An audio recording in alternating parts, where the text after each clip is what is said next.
Hello, আসসালামু আলাইকুম guys, কি অবস্থা সবার? তো আজকের টপিক হলো অতিরিক্ত চিন্তা মস্তিষ্কে এমন রাসায়নিক প্রতিক্রিয়া সৃষ্টি করে যা মেন্টাল ডিপ্রেশনের মতো অনুভূতি আনে। অতিরিক্ত চিন্তায় শুধু মাথা ব্যথা বা মন খারাপই হয় না, মস্তিষ্কের এমন রাসায়নিক বিক্রিয়া তৈরি করে যা আপনার মুড, এনার্জি, মোটিভেশন সবকিছুতে প্রভাব পড়ে।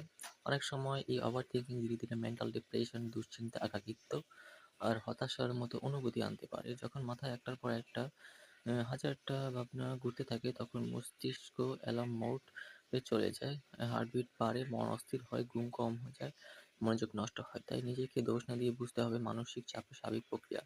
যা করতে পারেন অন্তত ডিপ ব্রিথিং, মেডিটেশন, নিজের ভাবনা লিখে লিখে মন হালকা করা। মন খারাপ হলে